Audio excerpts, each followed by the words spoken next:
Good evening. I'm Gloria, and this is Inception Saturday Night Live. I am really, really happy tonight. The lovely ET Whisperer, Rob Gauthier, has been on Open Minds Live chat show. He's returning to Inception podcast this evening, and we're going live. And Rob, welcome to the show. Oh, Gloria, thank you so much for having me here. It's great to have some time with you, and it's always a pleasure to chat with you. Oh, bless you. Now, we're going to have an organic conversation, but I think you said Kalina come up with the title. I said it has to be about Seth and understanding Seth and understanding Seth in our current times, because I really think it's pertinent for some unknown reason.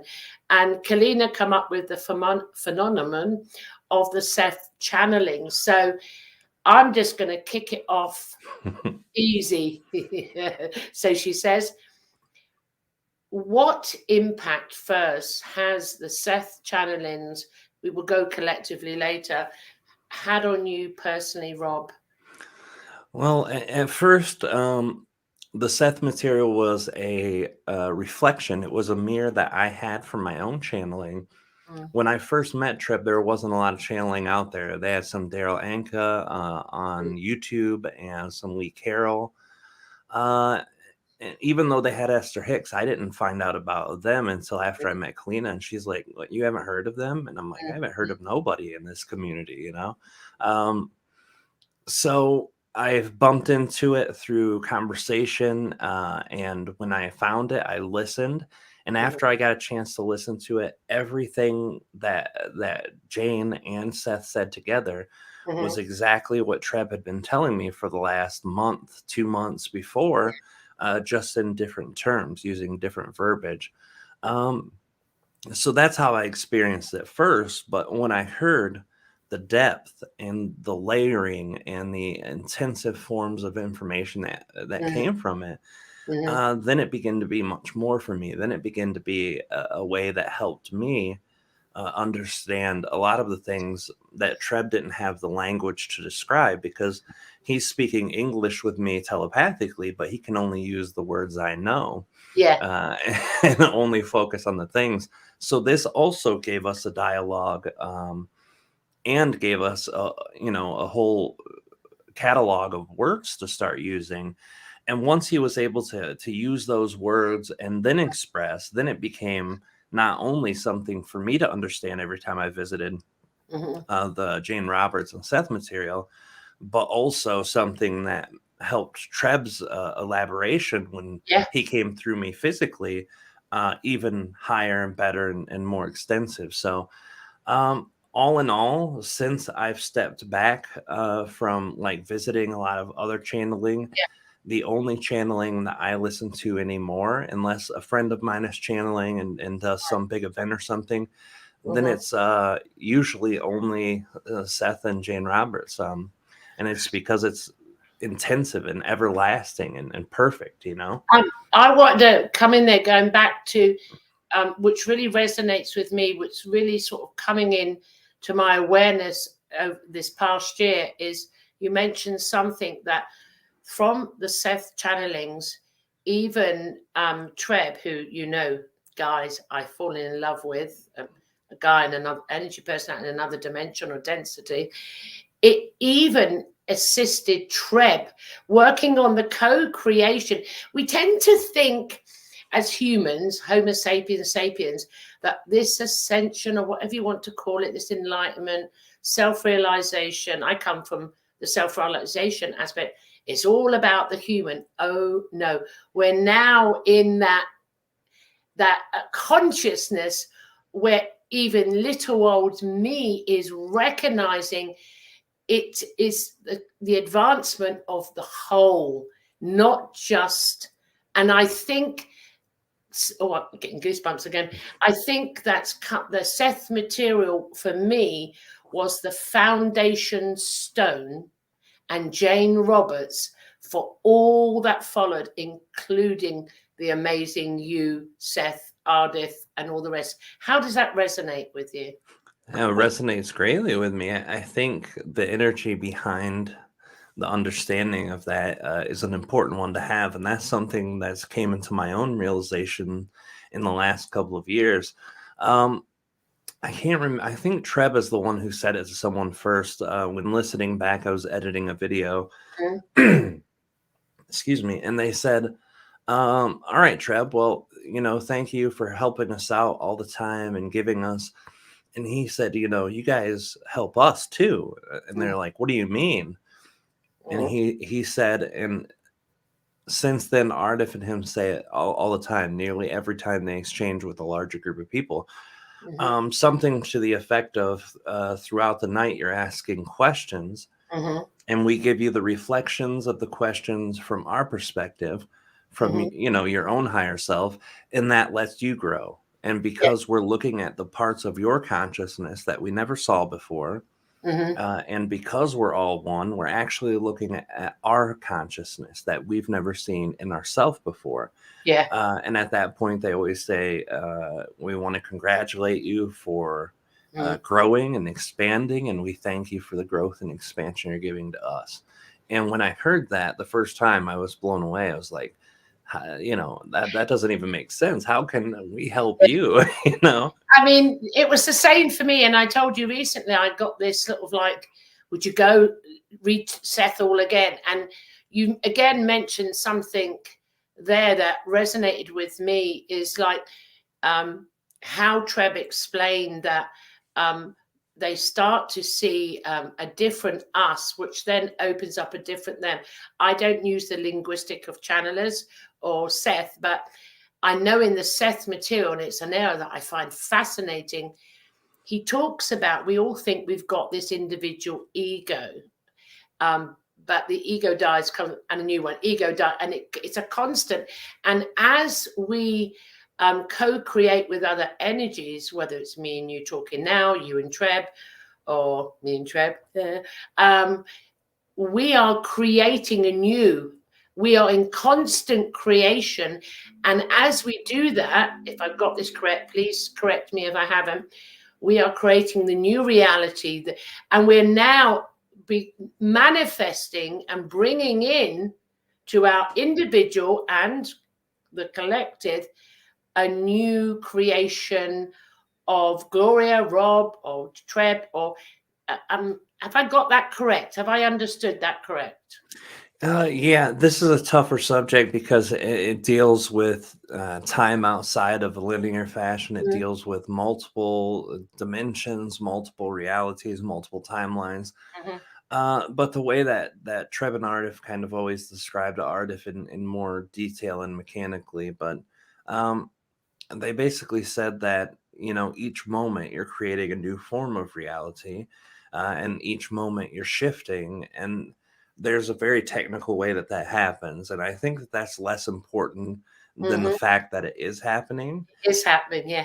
Right. But I do think, too, it does beg to call the ego thing, too. This is something a lot of people, in my experience, have a lot of misunderstandings about. They see this ego as this horrible thing that's a detriment, and that we have to fight and kill the ego in order to be enlightened.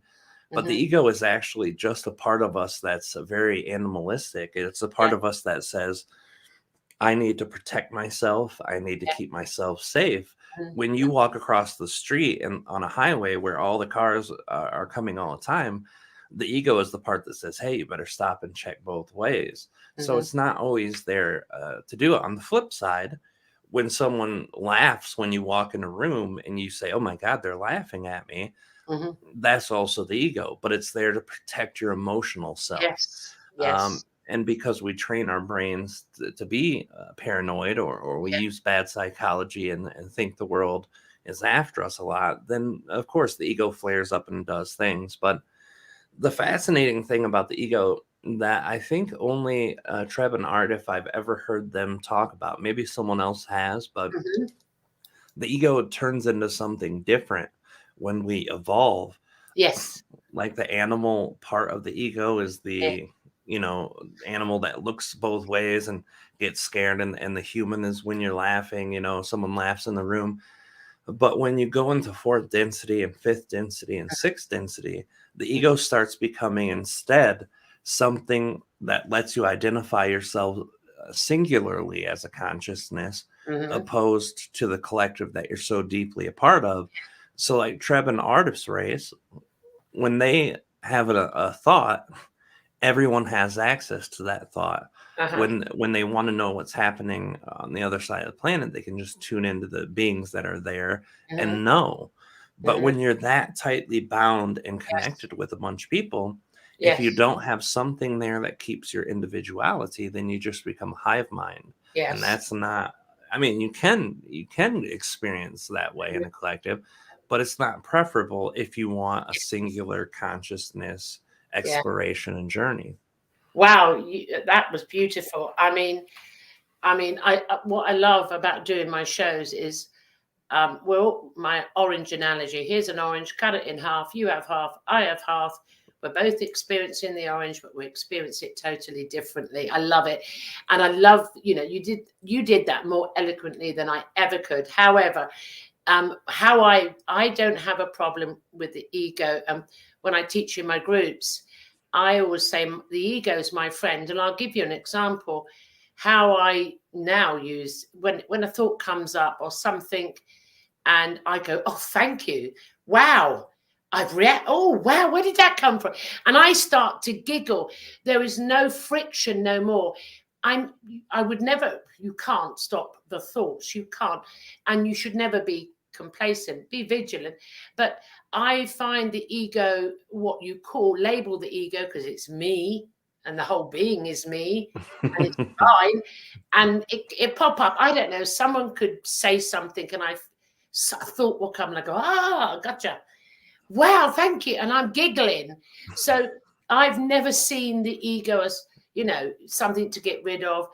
And also the core thing for me, and I think this comes out in the Seth teachings, is we would not have been able to have this human experience without it. Because it brings in the polarity, the other, the judgment, the up, the down, the good, the bad, how's my interpretation of it?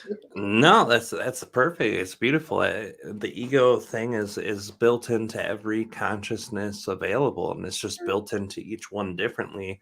Aridif even explained the ego is the first density consciousness, and that is the recognition of existence in general. And you don't think of water or fire or electricity having awareness of itself. No. But there is an understanding of self-existence within, and that is sentience. And if that's what it is in first density, the ability to know that you're existent, I mean, that's a beautiful thing. That's what we all strive for in the human philosophy. That's what separates us from the animals, even though we all know that that's kind of bullshit. But sentience can't be a bad thing. And the way it transmutes through the densities at each different level, it's vitally important. Without it, you can't exist, not just as a human, but as a consciousness anywhere in the universe, because the entire universe is made of duality, of consciousness that's good and bad, negative, positive, light, dark. Yeah, I'm with you. I mean, there's so many areas I could go down with the Seth material. And I can only, ask the questions from my personal perspective, my personal experiences. I mean, I come from my process. I come from a process, what is called self-realization. That's my terminology. It's in a juxtaposition. I am that consciousness having the human experience. So I come in that way. And through the teachers, the gurus, Alan Watts, all the rest, like ding, ding, ding. I know who I am. However, it wasn't until the Seth material initially, but when I first read it a good few years ago, it resonated, but it was like I was blind and I needed to experience other things until 3 or 4 months ago, it was like shouting at me to do it again.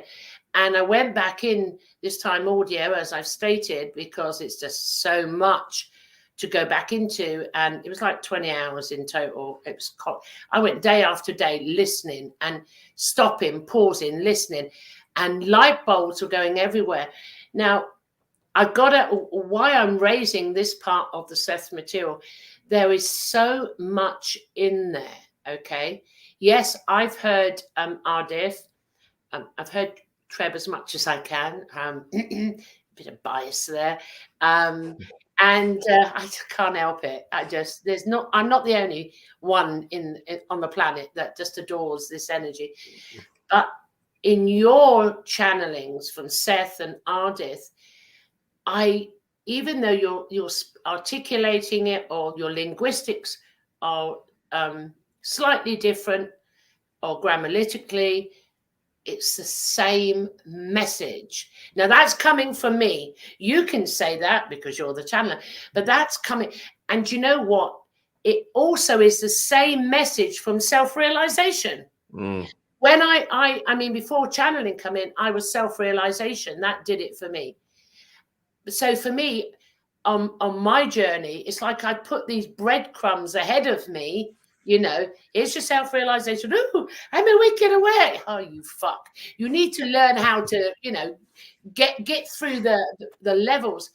It's exactly the same as the Seth material, what you speak. Exactly. Yeah, I would like to think that most channeling, from my perspective, that holds a self-empowerment tone, a self-creationist tone, yes, or any form of self-understanding definitely is the same exact message. And of course, there's other channeling that would teach you to pay attention to what the entities that are speaking are doing. To let them guide you and take control of your life, and to let them save you. And I've never resonated with that ever.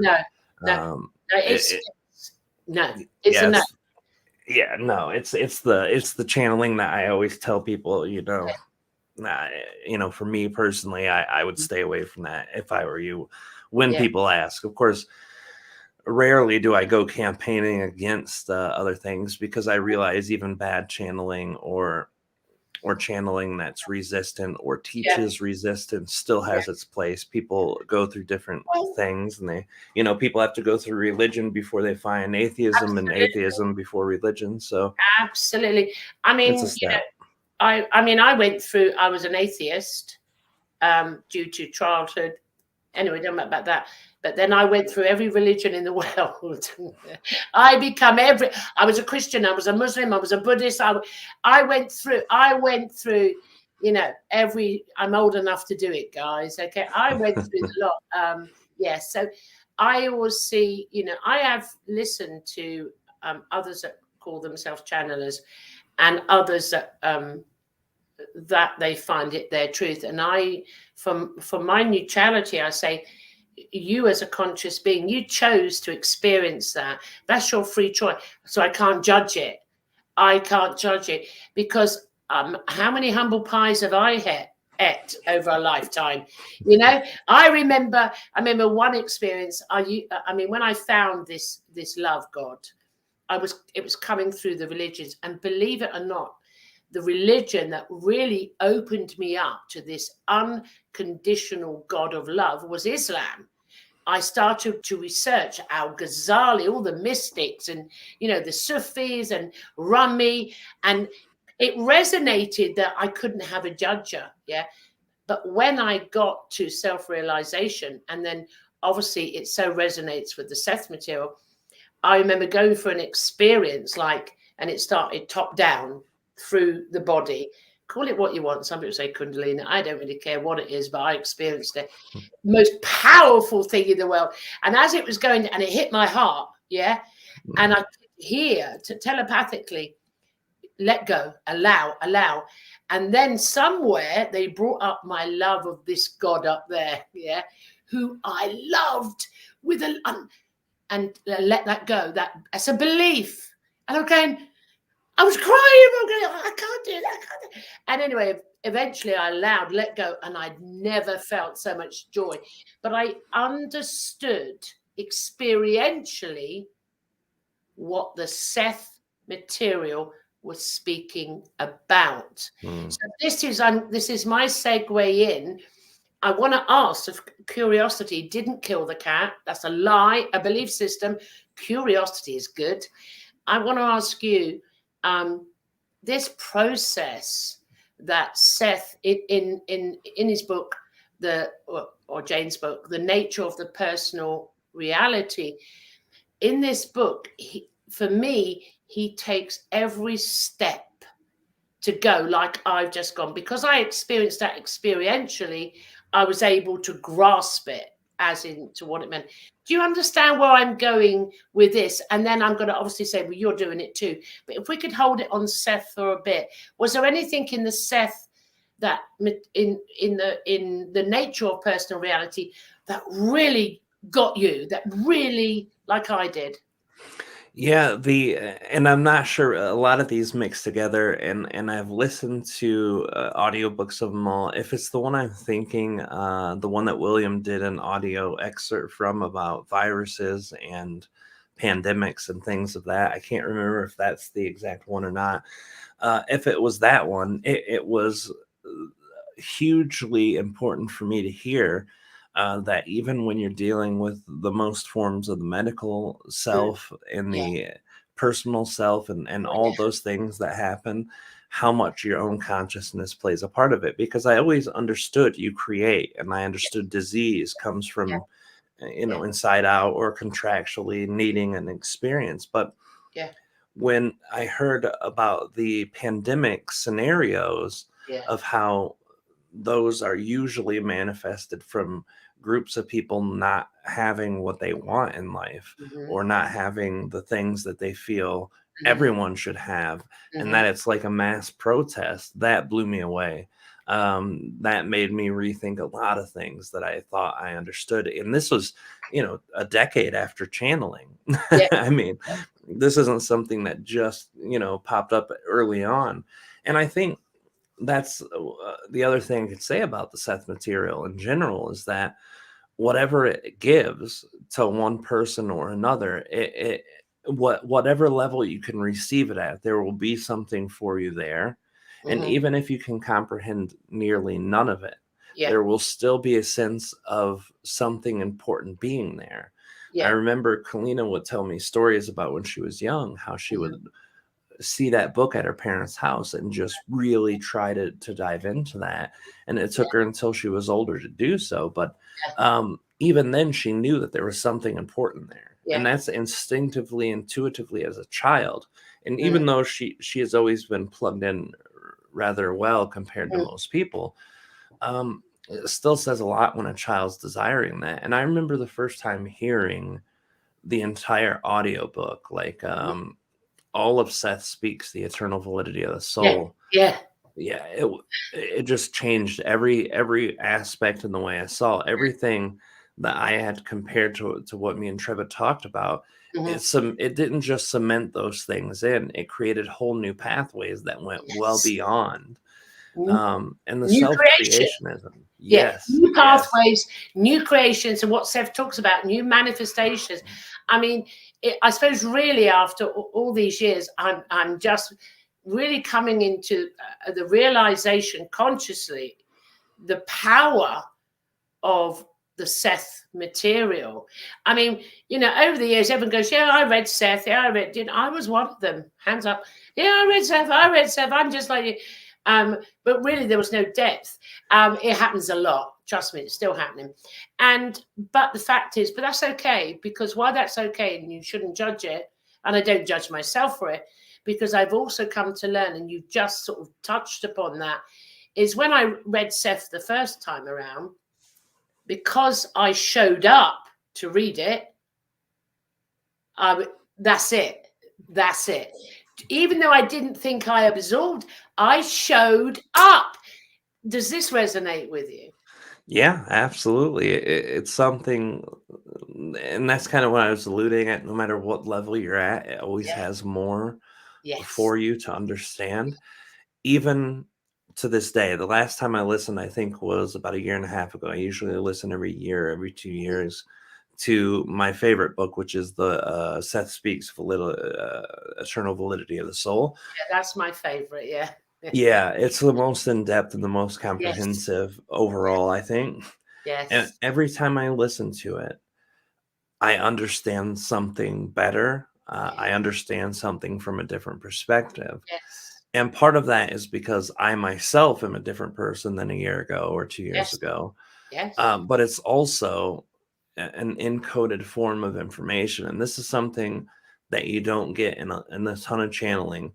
Yeah. In my perspective, the channeling that you can listen to 2, 3, 4, 5 times and each time get something new from it, to me, that's my favorite kind. But that type of channeling is called encoded channeling. Yeah. And when you, it's a sub energetic layer of information that gets extracted each time. It's like going through a computer program. If you're a coder and you know the codes, you can look at the parameters of that program and you'll say, hey, this is an editing program, a video editing software. And the second time you look, you're like, oh, this allows you multi-functions and audio and this. And then you keep looking until you see the actual coding for what it is and every function in that thing. Wow. The Seth material is like that, but there's no end to it. There's no final game to it. No. It's always changing. And so just because you are, or if the information's changing, I don't know, maybe both, but I love that. I mean, I just had a light bulb and like, what the fuck? I like what the fucks. It's my show, so I can swear. Okay. Yeah. When you said encoding, and it makes sense because I'm still here as an identity. I go, why do I keep going back? Why do I keep going? I've already explained at the beginning of the show. I go back and more comes in, but you've just narrated. I'm going to plagiarize you, by the way, now forever. That just resonates. So the encoding's going in at the right time, at the right now, whatever now I'm in, when it's needed, it's actually going in. I mean, at the moment, then there must be some absolutely upgrading encoding, because I have never experienced so much joy. It's not even joy. I can't even talk about it. All right. Whatever it is, where it's just like I'm going to explode as the information comes through. Now, you've said twice, you've referenced our favorite book, and I want to go back to that. One thing that really resonated with me, and I have an idea, but I'm not sure, so I'll wait till it's experiential, is the speakers, and more importantly, Seth too. So, Rob, no pressure, okay?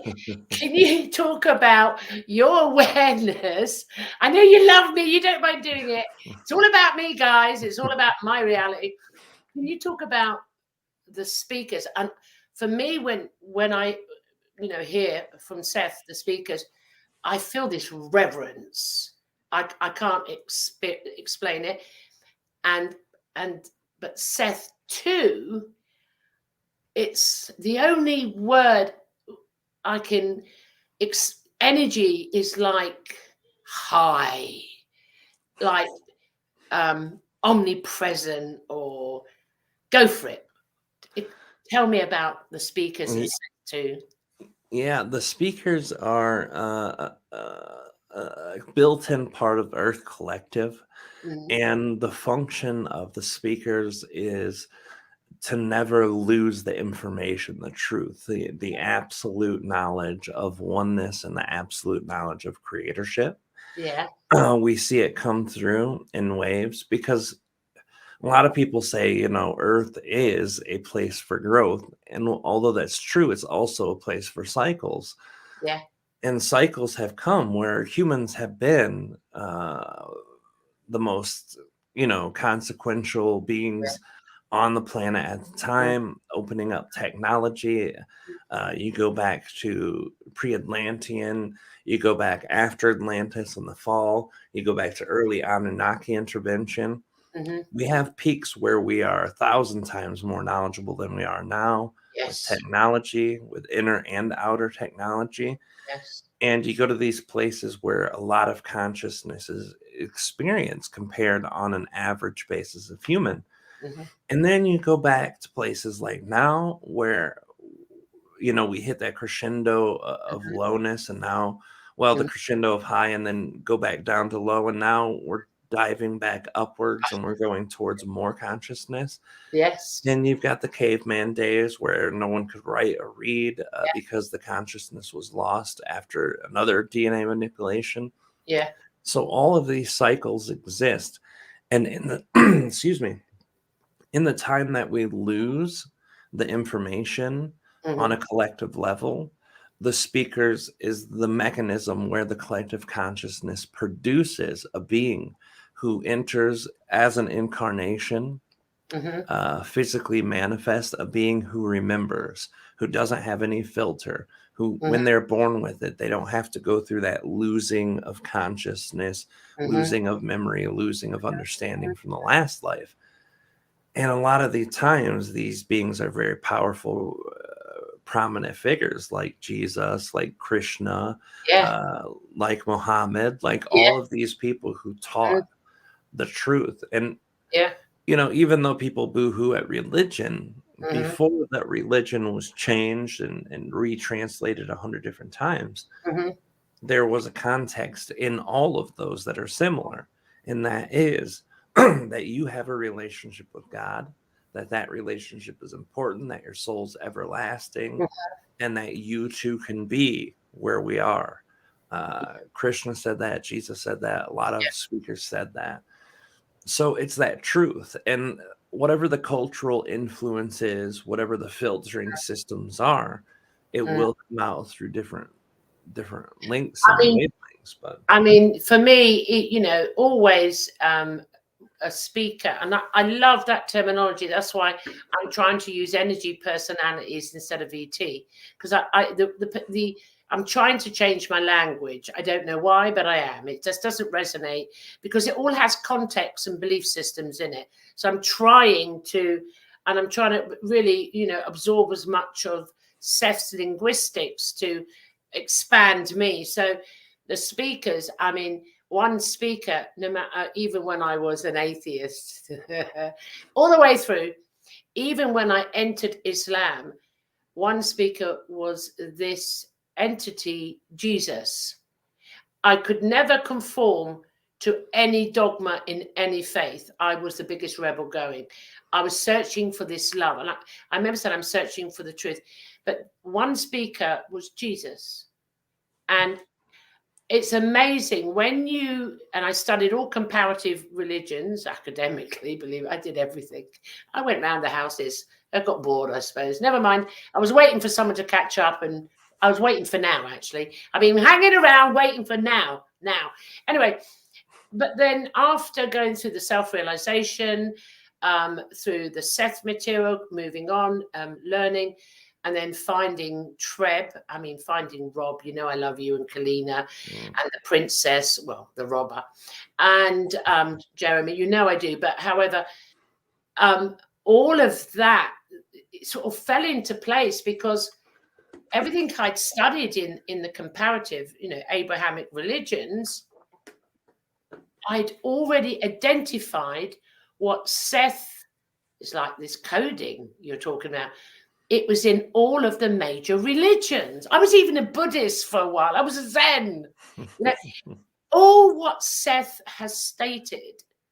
And every time you read it, there's a new awareness. And everything I've heard you not only just channel, but coming from your own personality, is in all the religions. And I'm going, I didn't see it. But now you've given me that analogy of the encoding. I feel quite cool. It really makes sense that the speakers, you couldn't make this up. It is just so perfect for what we're going through. It's I didn't have a strict religious background, so I was free to do what the hell I want, and I did. I just went through all of them, and I made a few, I don't want to say enemies, but I was sort of kicked to the curb because of it. But I like to bring humor in, Rob, to keep the energies up. So especially if I touch on religion, I'll bring some humor in, just so we go, we go up here. Right, now the bigger one, you've done that. You articulated that beautifully for me and the audience. Who is Seth 2? Now, Seth 2 is a consciousness outside of the Seth personality that was manifested as the entity who spoke through most of the information. And from my own understanding, and I didn't read a lot about Seth 2, I only glazed over it one time. If I remember correctly, it would be the basically an equivalent to a higher dimensional, higher form, less bound version than Seth. And maybe that's incorrect, but that was always my understanding when I heard Seth 2.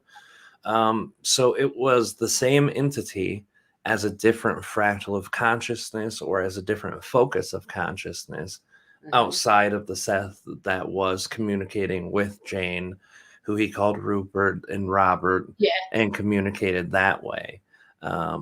So I don't know, so I'm going to ask you. I mean, I don't know, so I'm asking you because I don't know, and it's okay if you don't know. If you put it out there, it will come in.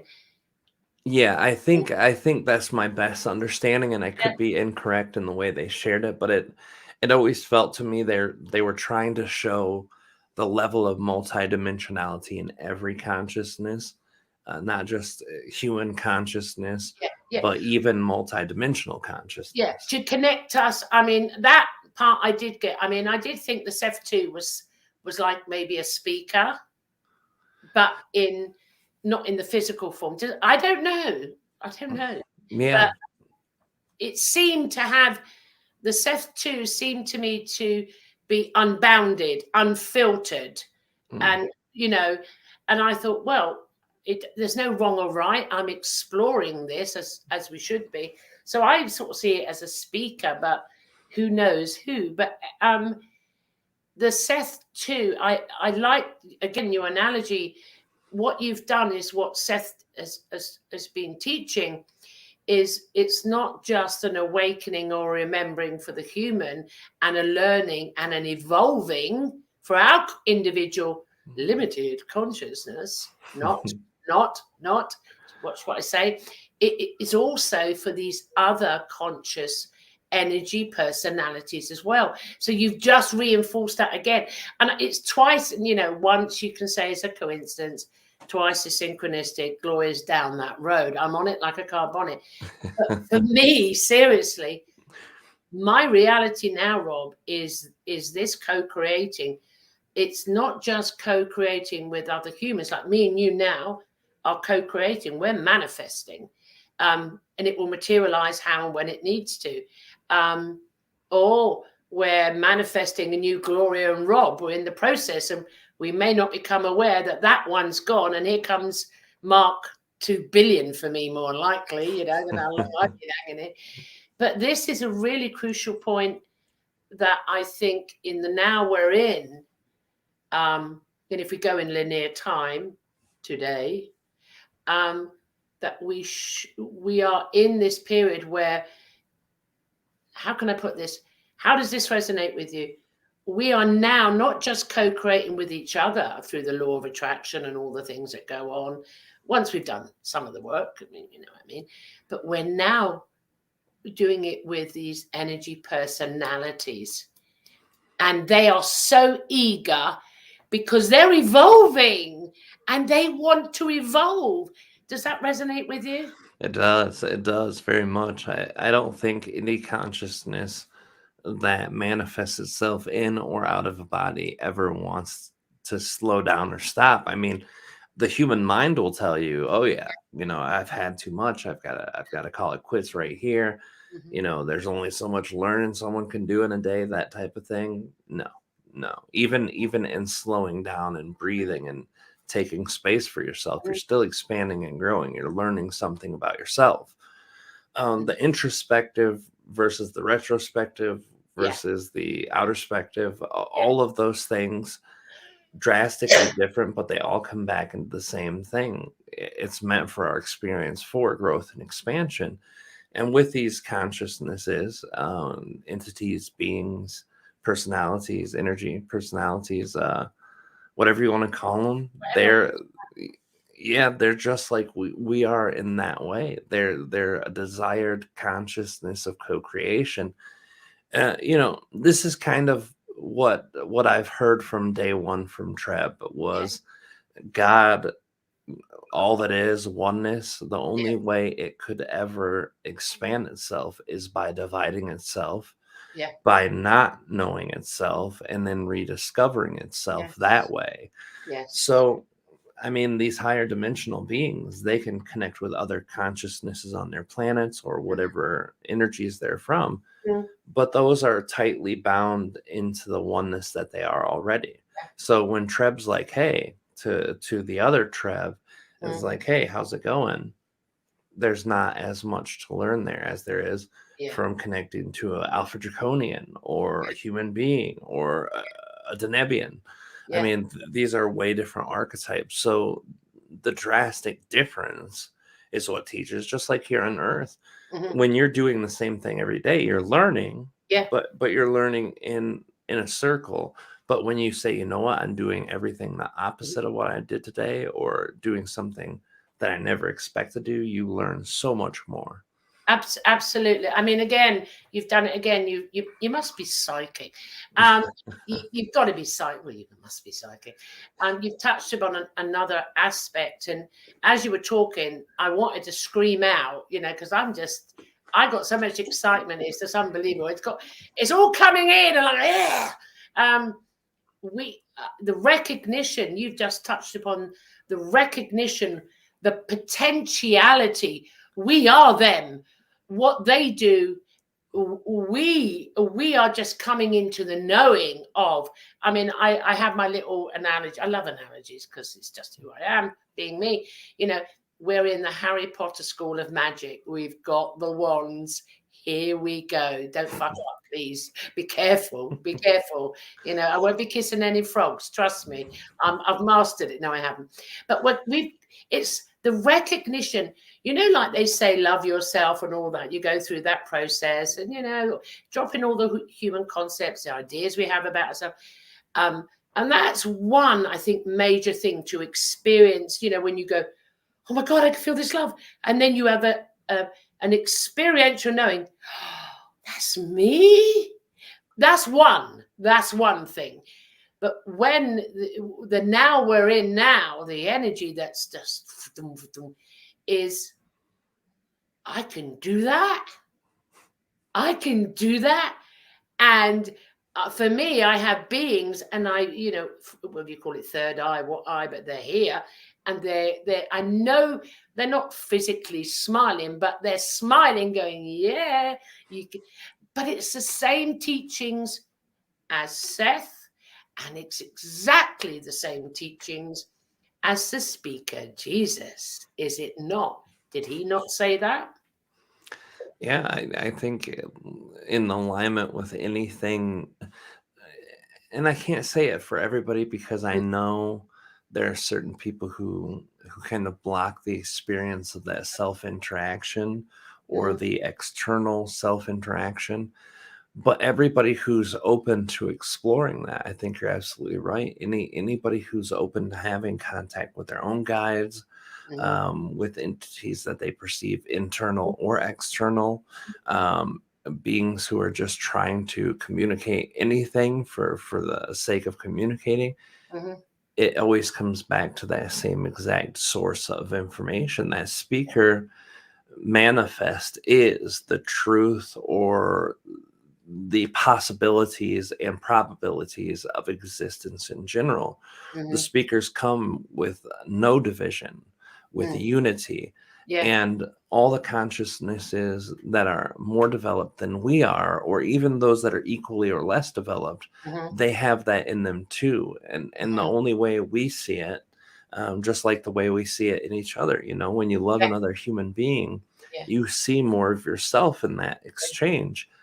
It's because it's built in. And any consciousness that we have that teaches us, that actually brings information to us, that helps us, That's just a higher level that's really noticeable and really absorbable. That they too have that same exact speaker consciousness inside of them. Yeah. Yeah. I mean, I've got to ask you another question, because I can put it this way. I've always had this thing. I don't know. And it doesn't matter if you don't know, but I just thought I'd throw it out there. From way back in the day, over my mature life, I would meet strangers, or there would be some strangers, or maybe I knew them, or maybe they were family relatives, and they would be either disabled, exceptionally poor, or maybe intellectually void. I'm just trying to be cautious here. But each time I met them, my heart went boom. And I never understood. My first impression was, poor them. Why are they like that? It's not, that's back in the day, yeah.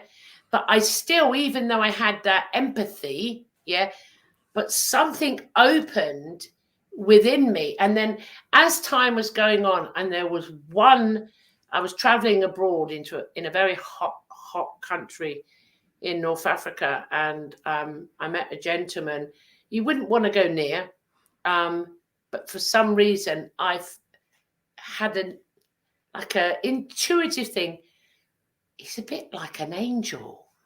Okay, now bear with me. And then fast forward to the recent decade. I was working in a drug and alcohol thing in the community to help, and my daughter had, she heard what I was doing for the locally volunteering, and she made these beautiful chocolate cakes, and made that and cutting them up. And then this gentleman come in. I mean, he was covered in feces. He was covered in urine. I'd never seen anything in the whole of my life.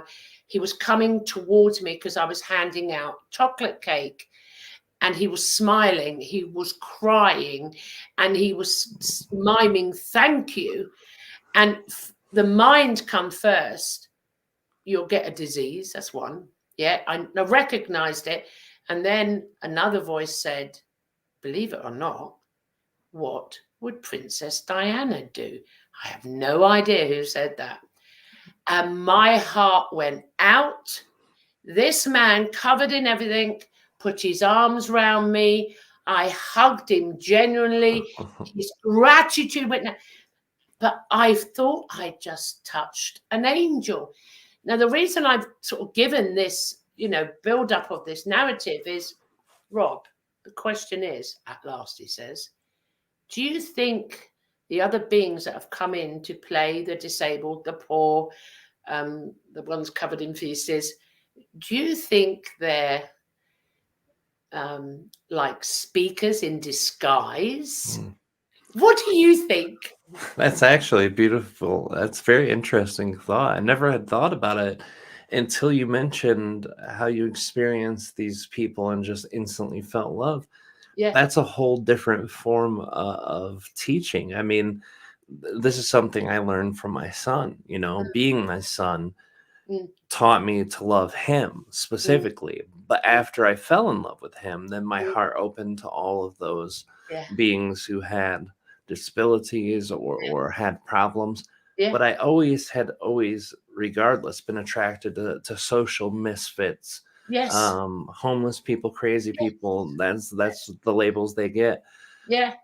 And you're right. When you take away that level and layers of judgment mentally, and you step into that, I'm receiving you as a human being, or just being in general. Yeah, absolutely. Yeah. They're the most efficient and most extraordinary teachers of the heart.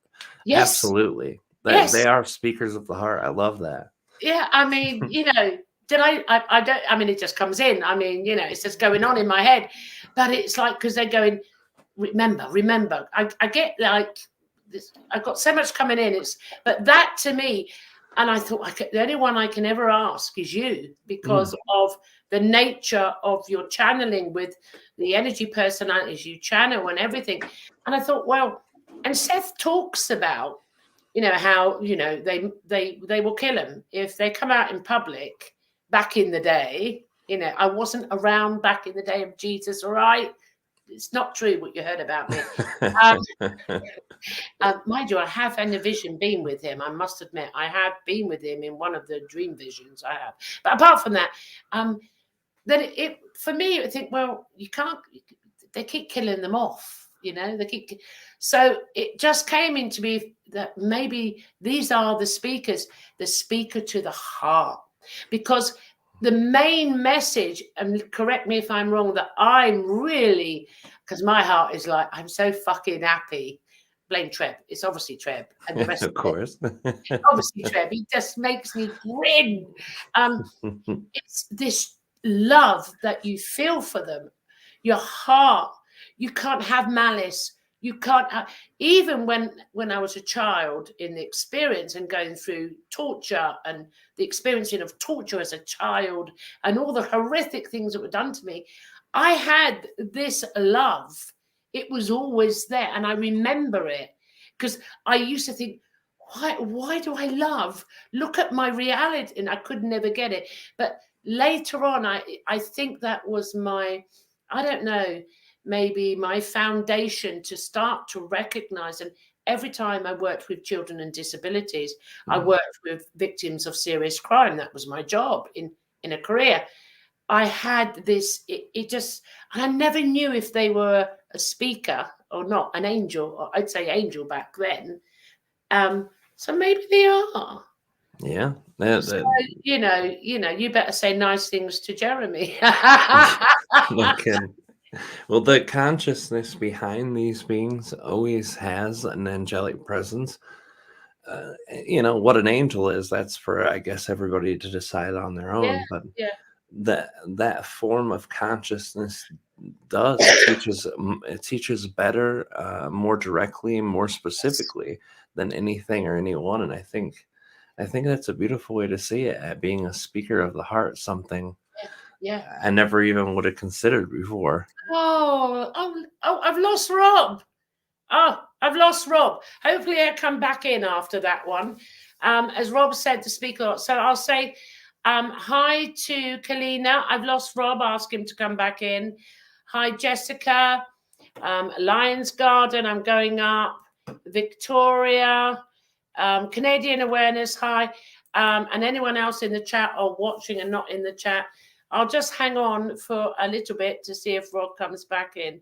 I mean, tonight's show, I've had so much joy, and it was the phenomenon of the Seth channelings. And I really hope so far, and I'm not sure if Rob will be able to get back on, that we have sort of expanded upon and maybe got some of you interested in the Seth works. The most recent one I reread was The Nature of the Personal Reality. And it really works on and touches upon in greater depth and detail when we do the work on ourselves. We're all learning the law of manifestation. We're all aware now that we manifest our realities. However, the Seth material goes a lot deeper. I'm just going to check my phone, guys, just to see what's happened. Going over here, bear with me, because I did mute my phone. Hold on, going down. Let me see. I'm just going to check. Oh, he's back. Yes, he's come back. Hi, Rob. I just chatted a load of chat. You got booted off. Yeah, so sometimes being back here, we're trying to install the internet back in the office so we don't have to worry about it, but we live halfway underground. I just chatted through England, and I'm good at that. Let's go back to the speaker of the heart, because this is what I was referring to in the beginning, that you elegantly touched upon telepathically and better than I, is this awareness that has come into me about the speaker of the heart. The speakers talking to the heart, it's come from Seth, and I've got to say, guys, and I'm not being biased, Treb It's because to me, the Treb energy is a love, and I'm still trying to get my head around. I go and look at the pictures that people have drawn of Treb. How can a being like that contain this? However, on what I've just gone through with people of disability covered in feces, I mean, these speakers, which I do think they're in disguise, all right. One thing that opens not just the heart, but it brings in humility, gratitude, respect. It's like it rips your heart out of the major, and fear. I mean, people think fear is just fear. There's many layers.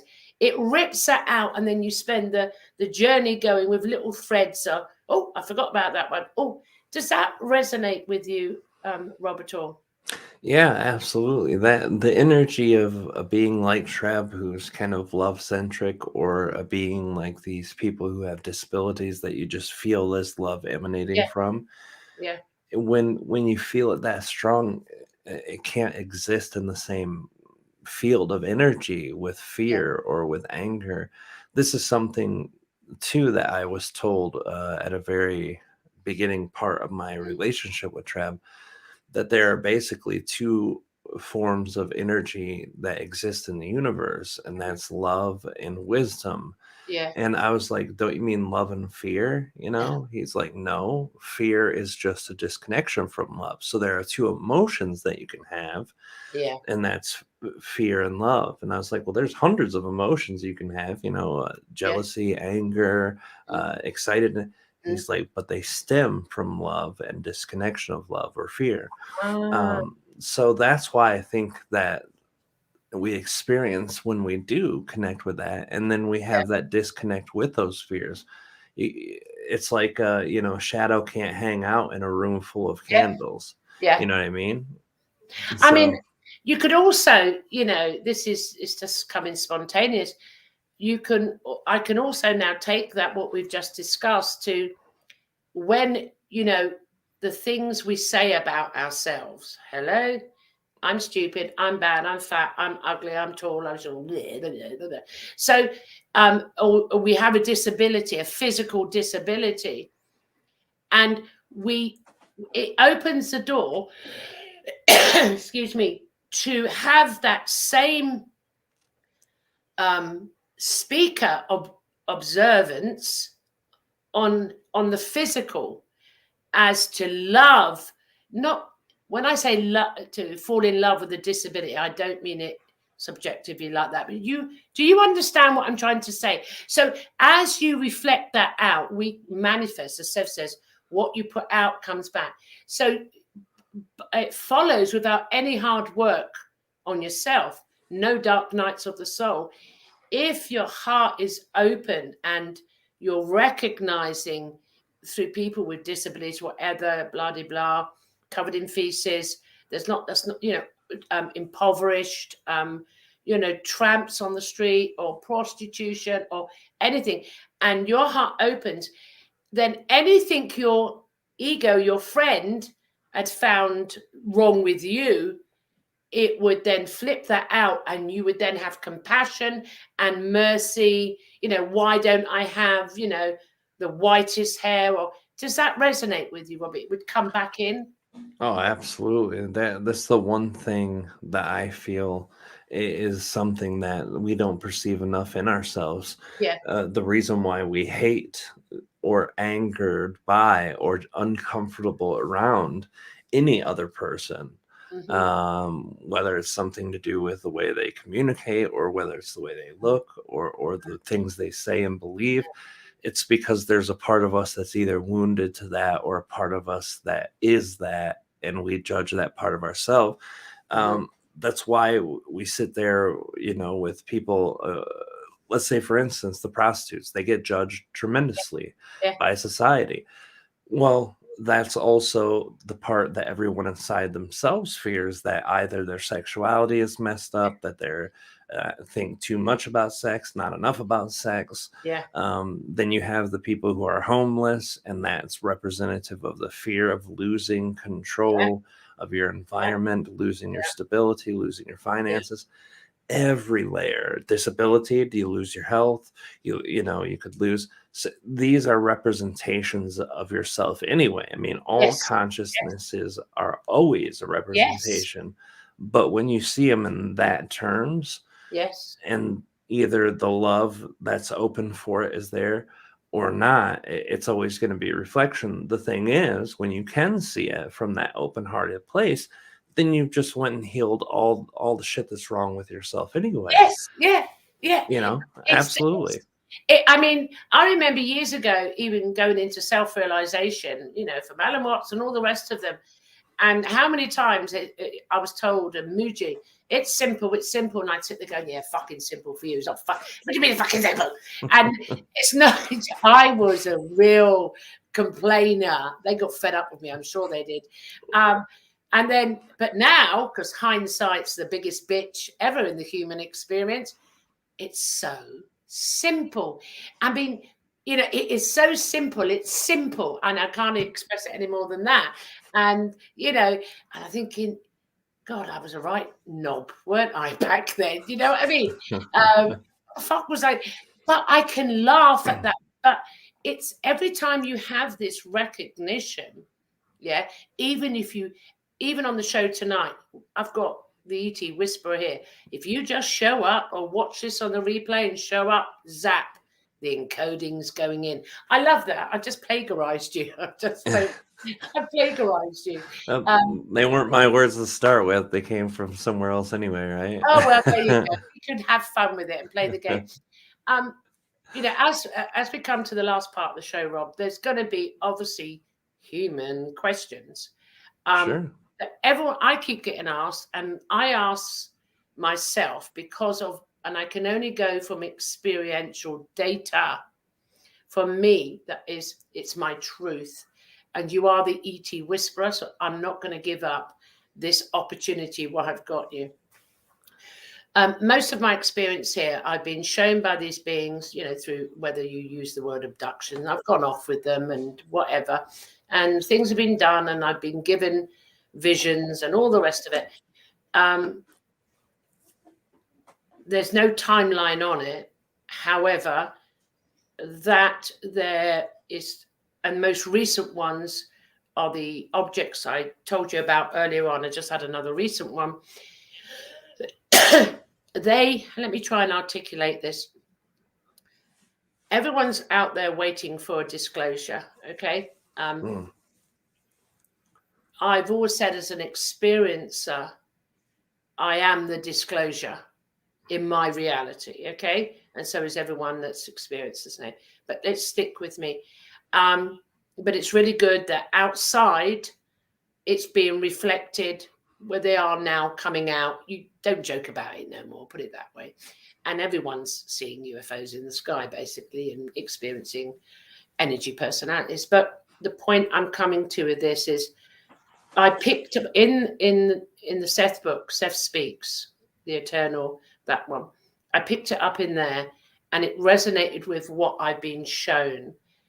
And I can't put it into a linear timeline, but these energy personalities, what we're doing now, our interaction with them, they're evolving, and we're evolving consciously, the cells.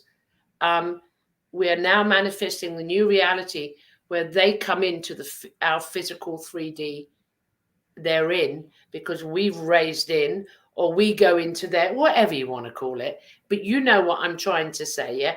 And in my reality, it's already started, which is, I've had contact modalities from the get-go have evolved. That's what I'm saying. And it's now. Now, in the Seth material, I think in the eternal validation of the soul, I think he sort of gave a rough, to give comfort, a rough timeline. But in our lifetime, guys, us lot, even us mature ones, it's now. Do you have any indication or anything to say on what I've just said? Yes. First of all, I agree with the sentiment and the specifics behind what you're saying. When it comes to disclosure, and nobody likes this answer, but it's an individual basis, and it's going to be how you're connecting in that moment. Aridif actually said a long time ago, when you're talking about disclosure, you must disclose yourself first to yourself, which means you have to understand and know yourself. Yeah. When you do, that's usually when these contacts start happening internally, and some people externally. This is where you start seeing the UFOs, when you're going out for your CE5s, or when you're just throwing out the garbage and you see a fleet of them, like me and Kalina have done. All these types of contacts happen then, and then you have disclosure. Then you know what's going on. But disclosure comes at a collective rate when collectively we're willing to do the same thing. And I think the externalization of it coming via government reports and committees and all of that, a lot of people laugh at it and say, oh God, they're just giving scraps on the table, blah blah blah. Well, yes, but they're also telling things to people who have always been skeptical, who trust and listen to their governments, some information that they never had before. Now they're opening their eyes to the possibility that something more exists out there. And what happens when you spend a lifetime in a religious ideology that tells you, no, no, no, no, this is one, this is the only, God did it once, and we wrote a book about it. Yeah. Well, no, now you don't have that. Now even the churches are saying, well, God is a creator. Of course he creates, and it just not here.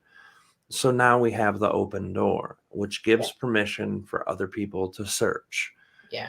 And, the people who've already done their searching, they've already made their contact. The disclosure is already upon them.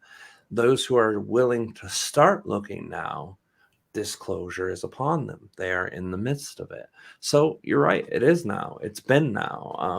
It's just more powerful now than ever, because we as personal entities and beings are actually looking in depth of ourselves now.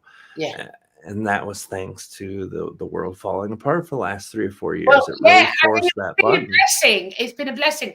I've got to say, though, because I was coming in, this disclosure that everyone talks about, I created that. You created that. We created that. Yeah. It's not separate to us. If this is what comes out of the Seth for me. They're not baddies hiding anything. Hello. We are manifesting a collective disclosure. Does that make sense to you, Rob? Yeah, absolutely. And the same thing happens when you're talking about bad ETs or shadow governments or Illuminati's or whatever. Maybe those things exist as an external manifestation, but they still are those parts of us that we're afraid, that can be corrupted, that can make decisions that are selfish, that would harm others just to protect ourselves, that would do bad things for money.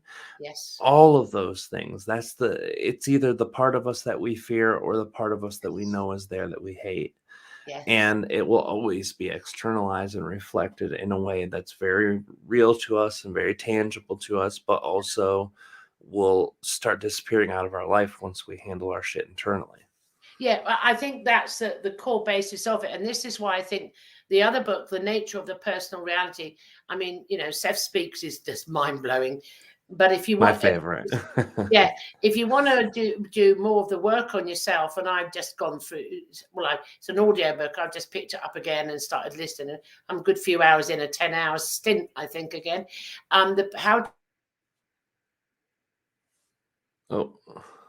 Anyone has ever gone, every aspect. I think this is what we need to do. But the fact is that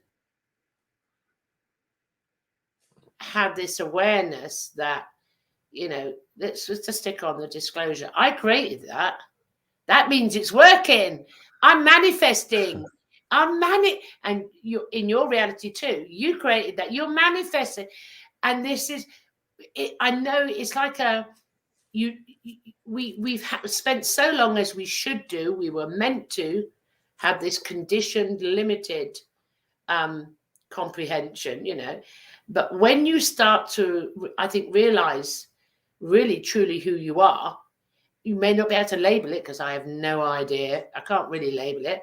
I borrow labels, even from Seth, that you are that powerful of a being that you are creating it reminds me of Alan Watts saying it way back in the day. And I'm going, yeah, Alan, it just reminds me, just, you know, but I now have the understanding going through the process myself, and then slowly I've seen it filter out and out.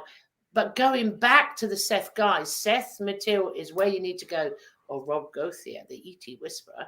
I can only validate him because I only love Treb. I'm sorry, there's no one else at the moment.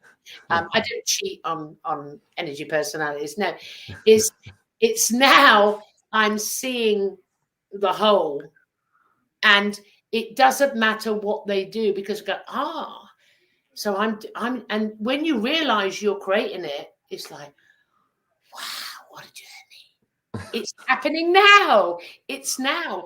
And all of my excitement is talking to the energy personalities, seeing them in the sky. They're in the dreams again. It's like it's ramping up. So it's now. That's all I can say. It's now. Right. I'm going to ask you, Rob, a question. Sure. I'm going to ask you a question. Way back when I was doing my teaching, my stuff, people said to me, I should have wrote a book. And I've never, ever, ever been inspired to write a book. And I'm so in my head, I just spoke. I said, I'm an audio book. Are you an audio book, or are you going to write all of yours into a book? I think it's a bit of both. I think I gotta do a little of both. Yeah. Personally, for me, I don't read anymore. No, I don't. No. I never read a lot, but audiobooks have only just become recently tangible and available. Yeah. Like 5 years ago when I looked, there was no audiobooks for anything Seth related. No. My friend created one online that was a robot voice.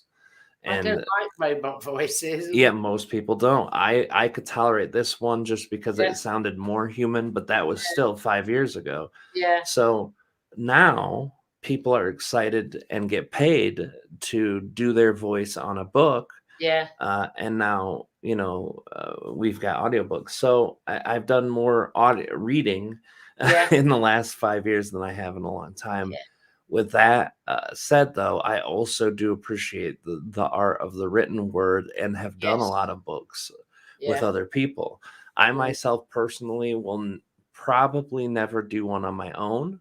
No. Me and Kalina have plans to do one together.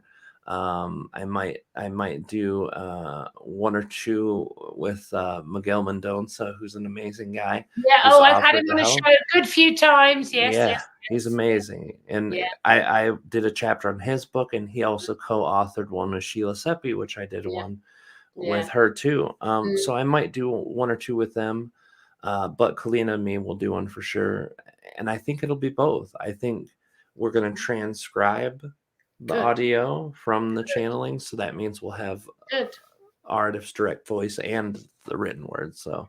And also you could always use that, you know, sexy hunk William, because he's got a wicked voice. He does, yeah. Oh my God! I tell you, between Kalina and William, they've got the voice things covered. It's funny. We go through Kalina's video a couple days ago. Her video. She's done one video so far, and amazing success. She had like 1,700 views, and she's got a couple hundred subscribers just from one video.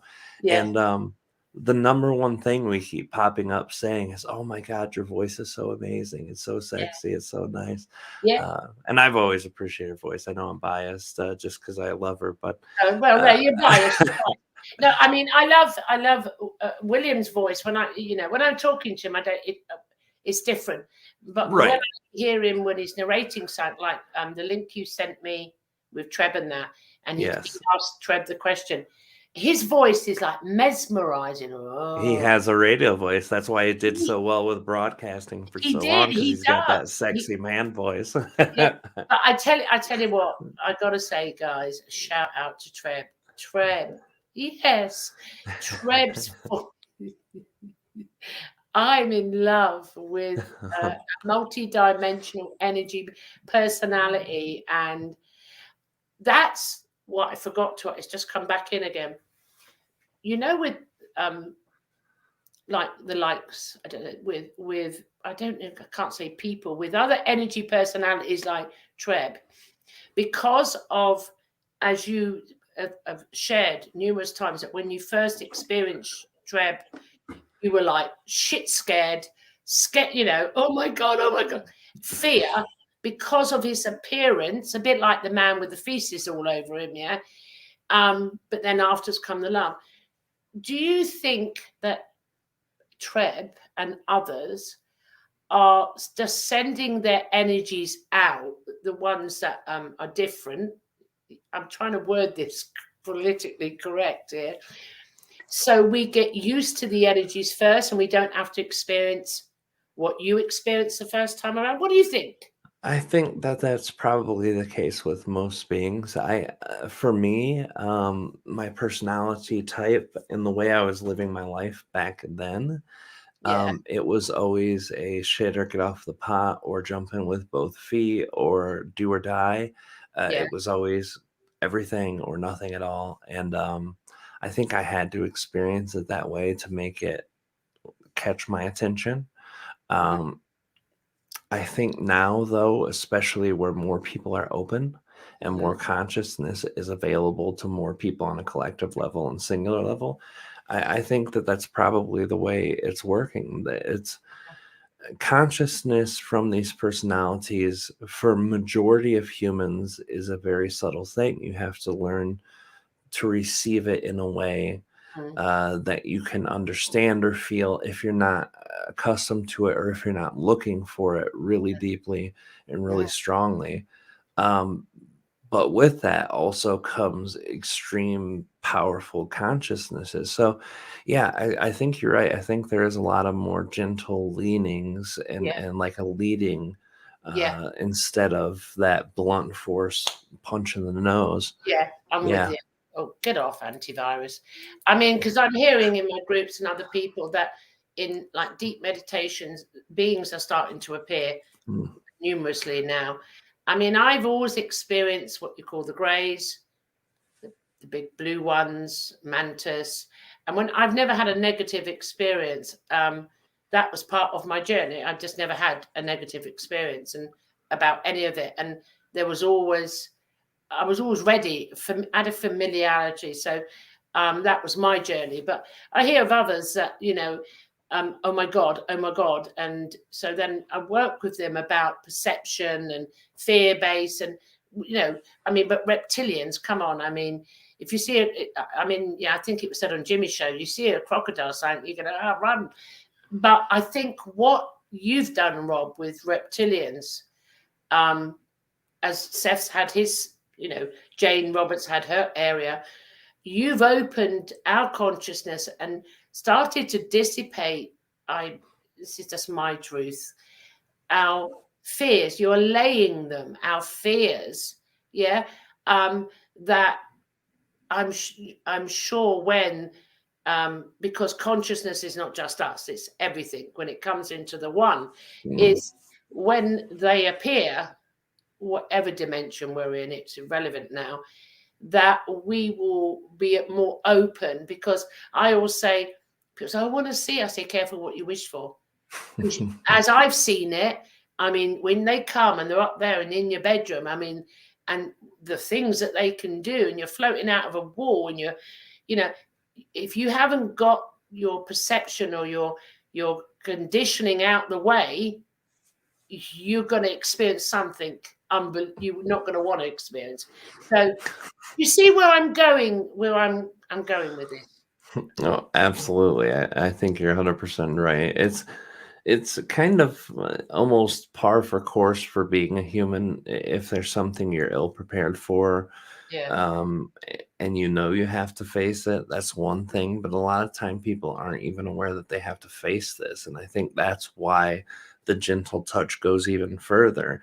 Yeah. If I have to drive a vehicle in order to get the license and I've never driven one before, there's this part of you that's constantly, in an awareness of an uncomfortable situation ahead. But with these things, especially with people just doing meditations and receiving, not aware that consciousness is like that could exist or that they could reach you that way, Yeah. that's even more frightening. For the people who know you, these are people who are a bit more advanced in their understanding about consciousness. So they're aware that they're there, but it's just the energy intake. I think you're right, though. It's a level of what do we need to learn too that I think accounts for the person. People like how I used to be, who need to get grabbed up by their collar and shaken a little bit, and hey, they're going to get a bit more of an intense version, while people who do better with a light-handed touch are going to receive more from that exchange of gentle, subtle energy. Because I do think there are some beings, on, I call it the event zero now, because I can't find it. I just given up with the concepts. On the event zero, at 0 point, there are going to be some. We are the gods. Some gods haven't quite caught up yet. They're not remembering. They're going to have the biggest shock of their life, and it's good. I'm not laughing at them. I'm laughing because you created it. It's a game.